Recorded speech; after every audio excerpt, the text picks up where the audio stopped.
Módulos 61 e 62 da apostila de física, vamos começar a falar agora sobre plano inclinado, um importante conteúdo para a gente dar sequência ao estudo da dinâmica dos movimentos dos corpos. Nós vamos, nessas aulas aí, 61 e 62, aplicar as leis de Newton, envolvendo principalmente as ações que a força-peso tem quando um corpo está sendo solicitado ao movimento em um plano inclinado. Plano inclinado é uma máquina simples. Na verdade, pessoal, na física, a gente tem alguns estudos específicos sobre situações de aplicação de força que podem facilitar o nosso dia a dia, como as alavancas, por exemplo, as roldanas fixas e móveis. E o plano inclinado também faz parte desse conjunto, formando o que a gente chama o conjunto das máquinas simples, né? Que são situações nas quais a gente pode agir em relação a um sistema para a gente poder fazer menos força para conseguir um resultado que a gente conseguiria fazendo uma força grande. Né? A importância do plano inclinado no nosso dia a dia é que no plano inclinado, a gente vai ver daqui a pouco, a força-peso ela se decompõe em duas ações, uma ação que a gente chama de componente tangencial ou componente motriz, e a outra componente de compressão ou componente normal do peso. A gente vai aprender, inclusive, a calcular essas componentes quando um corpo é colocado no plano inclinado e os efeitos de cada uma dessas componentes. Só que, assim, de forma geral, é importante vocês entenderem que, ao utilizar um plano inclinado, e você vai ver plano inclinado o tempo inteiro nas aplicações que a gente tem no dia a dia, rampas, para subir uma escada, enfim, você utiliza o plano inclinado por conta de que, ao invés de erguer o corpo a uma determinada altura, elevando-o na vertical você deve vencer o peso para poder erguer esse corpo. Quando você coloca esse corpo apoiado sobre um plano inclinado, cria-se uma situação em que a força que você vai ter que fazer vai se opor a uma componente do peso que faz a tendência do corpo em descer o plano, e o próprio plano vai te ajudar decompondo esse peso em forças menores do que o próprio peso, e aí você vai fazer menos força para poder erguer o corpo. Em comparação aos movimentos verticais, por exemplo, olha só, nessa situação você tem uma força que deve se opor ao peso para poder erguer o corpo na vertical até uma determinada altura. No caso que você quer elevar o corpo ao longo de um plano inclinado, e a gente chama de plano inclinado porque em relação à horizontal, o apoio, como se fosse uma rampa, tem um ângulo θ de inclinação em relação a essa horizontal. A componente que a gente chama de componente tangencial ou motriz do peso, a apostila de vocês chama de PT, a gente costuma chamar de PX também. O que faz o corpo tender a descer o plano escorregando é essa componente e necessariamente menor que o peso. Então, ao invés de você pegar esse corpo e ter que vencer o peso para poder erguer esse corpo até uma determinada altura, utilizando o plano inclinado, você vai ter que fazer uma força menor, porque você vai se opor não ao peso por completo, e sim uma componente do peso. Essas componentes do peso, elas têm ações específicas, daqui a pouco eu vou mostrar isso num desenho do peso decomposto, aqui do lado, nessa mesma página 110, mas só por definição, a componente tangencial ou componente motriz, que até vou colocar para vocês aqui, ó, a apostila de vocês chama de PT, a gente costuma chamar de PX também, mas enfim, sendo PX ou PT, é a componente do peso paralela ao plano que solicita o bloco a se mover para baixo ao longo do plano. É essa força aqui, ó, que você vai ter que vencer. Na verdade, a gente fala força porque vai ser medida em Newton e tudo mais, só que ela não é uma força propriamente dita, né? A força peso existe no sistema quando o plano é inclinado, e esse peso vai ter uma componente, ou seja, uma ação de fazer o corpo descer o plano escorregando. É essa componente que a gente tem que vencer para fazer o corpo subir, por exemplo. A componente normal de compressão, chamada de PN ou PY, vamos colocar aqui também, a gente pode chamar de PN ou PY, é a componente do peso responsável pelo corpo apertar o plano. A gente viu aí nos capítulos anteriores que para calcular o atrito a gente precisa da força normal, que nada mais é do que uma devolução da força aplicada numa superfície, E nesse caso do plano inclinado, quando for preciso, a gente vai calcular a força de atrito, levando em consideração a força normal, que é igual a essa componente de compressão. No caso, pessoal, sempre que houver plano inclinado, a gente vai ter que trabalhar com esse PT ou PX. O PY, a gente vai trabalhar muito mais quando tiver um plano inclinado com atrito. Vocês vão ver que nesse módulo 61, os exercícios vão, na maioria, ou se não todos, ignorar a presença do atrito. Então, eventualmente, a gente nem faça alguma consideração nos exercícios sobre esse PT, esse PN ou esse PY, porque a componente motriz, que é o PX, tem interesse em todos os problemas envolvendo plano inclinado, ou seja, toda vez que for plano inclinado, a gente vai ter que saber esse PX. Porém, a componente normal, que é o PY, só vai ser usada quando tiver atrito ou quando o corpo estiver em cima de uma balança no plano inclinado, por exemplo. A situação de decomposição da força-peso é exatamente essa, pessoal. Ó, eu tenho um plano que se comporta como uma rampa, um plano inclinado em relação horizontal, uma inclinação alfa. Esse alfa é a medida de um ângulo. A força que atua nesse corpo necessariamente é a força-peso vertical para baixo. Só que essa força-peso no plano inclinado ela faz duas coisas.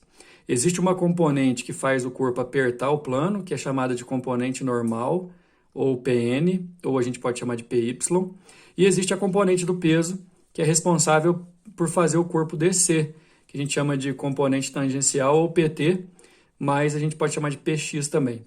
Os dois valores, isso daqui, ó, vocês têm que dominar, infelizmente tem que decorar, para calcular a força, a componente da força-peso, que a gente chama de PT ou PX, você vai pegar o peso e multiplicar pelo seno do ângulo. Para calcular a força de PN, a componente PN de força normal, você vai calcular peso vezes cosseno. Então, muitas vezes, pessoal, você vai ter que fazer uma preparação do problema calculando aquela tendência que o corpo tem de descer fazendo peso vezes seno, ou então, quando tiver atrito, por exemplo, calculando a força que o peso gera comprimindo o plano, que a gente chama de PN ou PY, fazendo peso vezes cosseno. Em boa parte dos casos que nós vamos estudar, pessoal, vai ser preciso calcular a aceleração de descida do corpo. E aí, o sistema de força que a gente deve considerar é o seguinte. Primeiro que aqui a gente precisa do desenho completo, mas a partir do momento que você decompõe o peso em PT e PN ou PX e PY, você esquece que esse vetor peso existe e vai trabalhar só com as componentes. A componente normal, que a gente pode chamar de PN ou PY, ela faz o corpo apertar o plano e aí o corpo devolve essa normal. A força normal aqui no plano inclinado é sempre igual ao PN ou ao PY. Você tem que levar isso em consideração. Quando a gente tem um plano horizontal, a força normal é igual ao próprio peso. Quando a gente tem um plano inclinado, a força normal é a componente PY ou PN. Nesse caso, como em outros que a gente já estudou, o PN e a força normal se anulam, resultando no PT, no PX aqui, né, como a força resultante do sistema. E aplicando a segunda lei no plano inclinado sem atrito, sem nenhuma outra força atuante, né, você consegue estabelecer uma relação de que a força resultante é igual a massa vezes aceleração, só que essa força resultante é o próprio PT. O PT, como a gente viu anteriormente aí, ó, calcula-se com o peso vezes o seno do ângulo de inclinação. Só que o peso é massa vezes gravidade. Aí, ó, independente da massa do corpo, que você pode cortar aqui, ó, a aceleração de descida de um corpo livre de qualquer outra força, livre de atrito no plano inclinado, você calcula fazendo gravidade vezes seno do ângulo. Só que assim, essa daqui eu não recomendo muito decorar, não, porque você consegue fazer essa transformação aqui na resolução do exercício. É mais uma situação em que agora você vai ter um plano inclinado e aquelas relações da segunda lei de Newton, cálculo de aceleração, utilização dessa aceleração, às vezes até cálculo de tração, você vai ter que levar em consideração a decomposição do peso nas suas componentes PN e PT. Daí, já lá na página 102, a gente tem alguns exercícios para poder aplicar essas situações que a gente já viu. Então, vamos lá para o número 1. Um ciclista tentando bater um recorde de velocidade em uma bicicleta desce a partir do repouso a distância de 1.440 metros em uma montanha plana cuja inclinação é de 30 graus. Calcule a velocidade escalar atingida pelo ciclista ao chegar à base da montanha. Despreze as forças dissipativas e adota a gravidade igual a 10. No caso, pessoal, desprezar as forças dissipativas é porque ele vai descer um plano inclinado, portanto, sem atrito com o ar. E a gravidade vai ajudar a gente a calcular a aceleração para depois calcular a velocidade. Então, são dois passos. Primeiro, a parte dinâmica do problema, em que se ele está descendo um plano inclinado, a montanha tem uma inclinação de 30 graus, a montanha funciona como um plano inclinado. Como a gente acabou de ver, nesse plano inclinado, se você imaginar o ciclista, o peso dele vai ser decomposto em PN e PT, né? A PN faz o corpo, o ciclista com a bicicleta, o sistema inteiro, apertar o plano da montanha, e a montanha devolve a força normal, anulando essa força, e aí a resultante vai ser o próprio PT. Então, já vai se inteirando, vai interagindo com a situação em que, se o plano é livre de forças, só o PT vai atuar como força resultante, então você vai poder igualar o PT a massa vezes aceleração.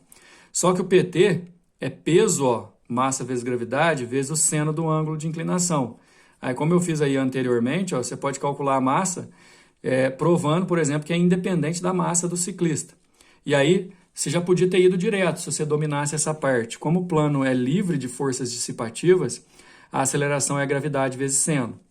Aí eu tenho a gravidade valendo 10, o seno do ângulo de 30 graus é meio, então 10 vezes meio dá 5, essa é a nossa aceleração. O exercício só não acabou porque ele perguntou a velocidade.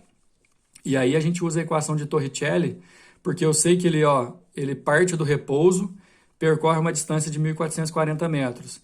Eu quero a velocidade final, eu tenho a inicial, acabei de calcular a aceleração e tenho o deslocamento.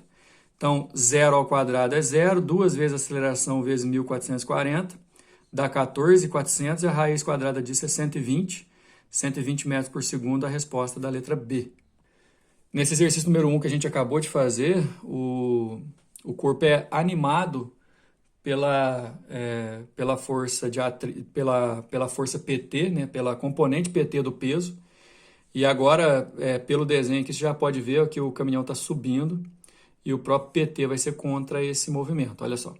Ao começar a subir um morro com uma inclinação de 30 graus, o motorista de um caminhão que vinha movendo-se a 30 metros por segundo avista um obstáculo no topo do morro e, uma vez que o atrito nos pneus com a estrada naquele trecho é desprezível, verifica aflito que a utilização dos freios é inútil. Então não tem atrito, não vai adiantar nada pisar no freio. Considerando-se a gravidade igual a 10, o seno de 30 meio, cosseno igual a 0,9 e desprezando-se a resistência do ar, para que não ocorra a colisão entre o caminhão e o obstáculo, a distância mínima entre esses no início da subida deve ser de... O exercício é quase igual ao anterior, a não ser pelo fato de que agora o PT vai ser a força resultante, sim, porém contrária ao movimento. O sujeito não pode pisar no freio, mas como o caminhão está subindo e o PT é contra a subida, o próprio PT vai dar um jeito de frear o caminhão.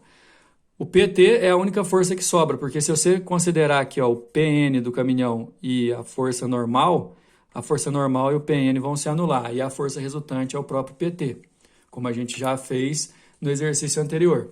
Aí eu tenho PT é massa vezes gravidade vezes seno do ângulo, é peso vezes seno, sempre é assim, viu gente?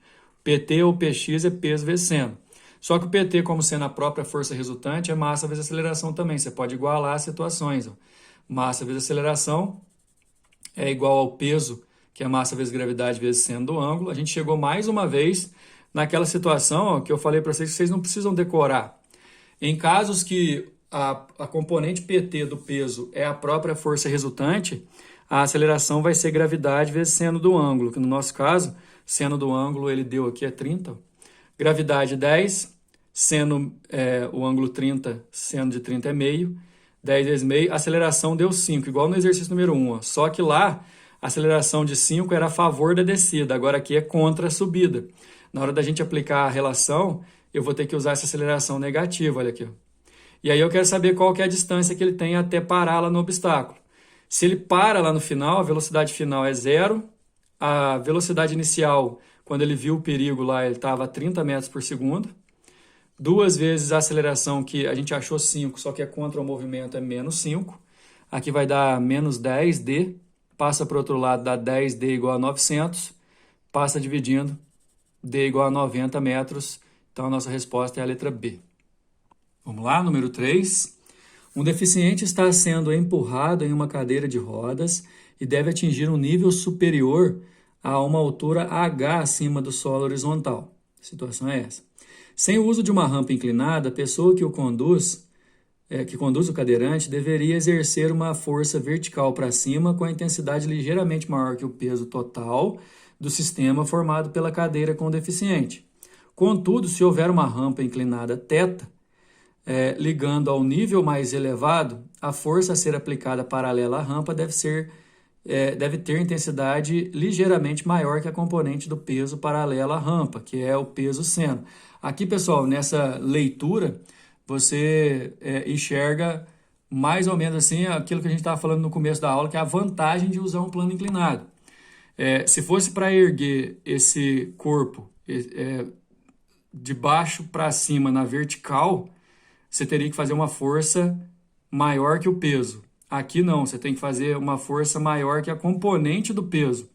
Componente do peso, galera, é sempre menor que o peso. Então, aqui está exatamente a vantagem que você tem ao utilizar uma rampa, um plano inclinado, para você fazer uma força menor do que erguer diretamente. Desprezando-se o atrito entre a cadeira e o chão, e supondo-se que a subida da rampa seja feita com velocidade constante, esse lance aqui, ó, velocidade constante, galera, significa que a força resultante é zero, tá? Não tem aceleração. O valor de F será, e aí você tem a seguinte situação, a componente Pn do peso e a força normal, elas vão se anular já, naturalmente, isso acontece sempre. Agora, para a força resultante dar zero, porque a velocidade é constante e é em linha reta, essa força F tem que ser igual ao PT. E é essa força F que ele está perguntando. Então, a força F tem que ser igual ao PT e o PT vale peso seno de θ. O peso é 1.200, ele deu aqui, ó.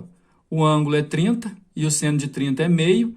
Então, fica peso vezes seno de 30, peso 1.200, seno de 30 meio. A força PT é 600 e a força F tem que igualar ela para anular. Então, resposta é a letra B. Número 4. Em uma obra foi montado um plano inclinado para facilitar o transporte de material para o piso superior. Um carrinho de massa M apoiado nesse plano é ligado por um fio ideal a um motor. Para levar para o alto um saco de cimento de massa 50 kg, com velocidade constante, o carrinho precisa ser puxado com uma força de tração de módulo igual a 1.250 newtons, conforme a figura. Então, tem uma força de 1.250 newtons puxando ele para cima. Nessa subida, a força resultante tem que ser zero, porque a velocidade é constante. Aí vamos completar aqui, pessoal. Tem aquela componente Pn que vai ser anulada pela força normal. A gente anula. E não esquece, ó, toda vez que tem plano inclinado, tem aquela componente PT que a gente pode falar que é Px também. Então, assim, nessa primeira situação que a gente leu aqui nesse primeiro parágrafo, se o motor faz 1.250 newtons de força para subir com velocidade constante, é porque ele faz 1.250 para anular o PT. O PT vale 1.250 nessa situação, ok? Agora, desprezando-se o atrito entre o carrinho e a superfície inclinada e considerando-se que, após ser descarregado, o carrinho precisa ser puxado para cima com uma força constante de 1.000 para que ele desça com velocidade constante. Agora está descendo, não interessa, né? Velocidade constante. Aqui ele também vai ter um Pn e a força normal. E aqui ele também vai ter um PT, que como a velocidade é constante, agora o PT vale 1.000. Na primeira situação, que o carrinho tem a massa do carrinho mais a massa de cimento, e na segunda situação, que só tem a massa do carrinho, que está chamando de M maiúscula, nos dois casos o PT vai igualar a força do motor. Conforme a figura 2, é correto afirmar que a massa M desse carrinho em quilos é igual a... Então, como eu disse, pessoal, na figura 1, A força 1, que é 1.250, ela é igual ao PT, só que o PT aqui, ó, é o peso total, né, que é o peso do carrinho mais o peso do saco de cimento, que é a soma das duas massas vezes gravidade vezes seno do ângulo. E aí, esse é o primeiro PT. Na figura 2, também a força do motor é igual ao PT, só que nesse outro PT que está aqui na figura 2, olha só, tem cimento aqui? Não tem, né? É só a massa do carrinho. mg seno θ, peso seno do ângulo. Ok? Aí, pela proposta de resolução, dividir um pelo outro, porque os valores eu conheço, né? Dividir essa equação por essa significa dividir F2 por F1 e mg seno por m mais m g seno. E aí você vai cortar o seno e o g. Então vai ficar F2 por F1, mzão dividido por mzão mais mzinho.